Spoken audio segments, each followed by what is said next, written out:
చూసుకున్నట్లయితే ఒకేసారి ఇద్దరికి అన్ని మా దగ్గర 2 సెట్స్ ఉంటాయి, యూజ్ ఉంటాయి.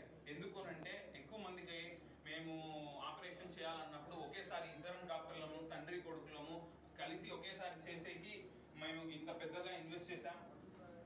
సో ఇలా ఒకేసారి 2 నుంచి ఆయననే ఈ ఫ్రీ క్యాంప్ ని ఆయన స్వర్గస్థులు అయ్యే ముందు సంవత్సరం వరకు కూడా ఆయనే దీన్ని ఓపెన్ చేసేవాళ్ళు.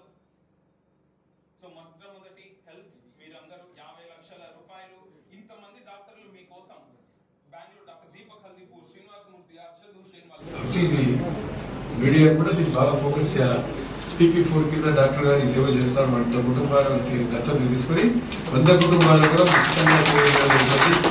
డాక్టర్ మహానుభావులు గారు మన కుమారుడు గారి మన అనస్థీసియా డాక్టర్ గారి మన డాక్టర్ రాకేష్ రెడ్డి గారు మన సత్యమణి గారు ఉన్నారు. మన డాక్టర్ గారి సత్యమణి గారికి అందరికీ నా ప్రత్యేక ధన్యవాదాలు తెలియజేస్తా ఉన్నా.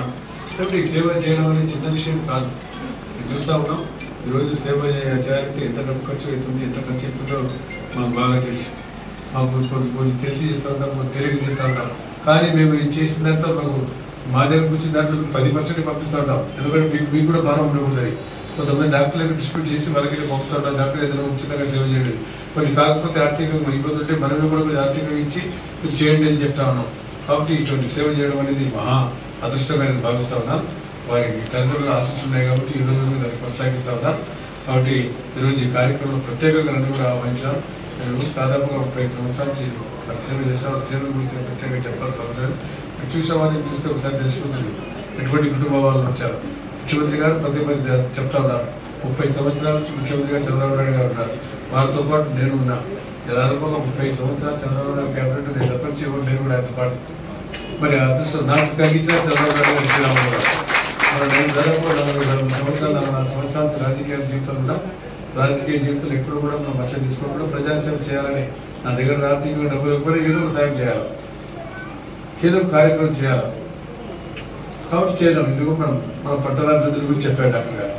ఆ రోజు ఈ బాలాజీ కాంప్లెక్స్ వద్ద నా దగ్గరికి వచ్చారు. అప్పుడు వచ్చినప్పుడు నేను అన్నాను యొక్క ఓనర్స్ వాళ్ళు రోజుకి 10 లక్షలు 15 లక్షల నుంచి సంపాదిస్తారు. అటువంటిది వాళ్ళందరూ మా నాన్నగారి మీద ఇష్టం, మేము చేసే సేవా కార్యక్రమం, వాళ్ళు అక్కడ ఎట్లాగూ ఇంత సేవ చేయలేరు, మీరు చాలా గొప్ప కార్యక్రమం చేస్తున్నారు, మేము ఎన్నేళ్ళు తలుచుకున్న ఒక పేషెంట్కి ఫ్రీగా ఆపరేషన్ చేయలేరు, అట్లీస్ట్ మీ క్యాంపుకి వచ్చి మా సేవలని మేము ఉచితంగా అందిస్తాము అన్న గొప్ప మా నాన్నగారికి మేము ఆల్రెడీ ఇప్పటికి 2-3 ఏళ్ళు వేరే భారతదేశంలో డాక్టర్స్ మధు నేను మీ ఫ్రీ క్యాంప్కి నెక్స్ట్ ఇయర్ వస్తాను, నువ్వు నన్ను పిలవాల్సిందే ఖచ్చితంగా అని వాళ్ళు కాంపిటీషన్ లో నంద్యాలకు వచ్చి మీ అందరికీ వాళ్ళ సేవలని అందించాలన్న సదుద్దేశంతో మేము ఆల్రెడీ నెక్స్ట్ ఇయర్ ఎవరిని పిలవాలనేది మా దగ్గర ఆల్రెడీ లిస్ట్ ఉంది, ఏ డాక్టర్స్ ని పిలవాలని. సో ఎందుకంటే ఇంత గొప్ప సేవా కార్యక్రమం ఇంత ఘనంగా ఎవరు భారతదేశంలోనే ఎక్కడ చెయ్యరు. అండ్ మత్తుమందుకి సంబంధించినంత వరకు గత 32-33 ఏళ్లుగా డాక్టర్ రవికృష్ణ గారు ₹1 తీసుకోకుండా ఆయన మత్తుమందు సేవలని, అలాగే మాధవి ఆంటీ గారు ఆమె కూడా గత 15 ఏళ్లుగా, ఇప్పుడు కొత్తగా డాక్టర్ వంశీ NITCలో ఉన్నారు, ఆయన కూడా చాలా ఇంట్రెస్ట్ తో నేను కూడా వచ్చి నా సేవలు అందిస్తాను సార్ అని ఆయన ముందుకు వచ్చి అడిగారు.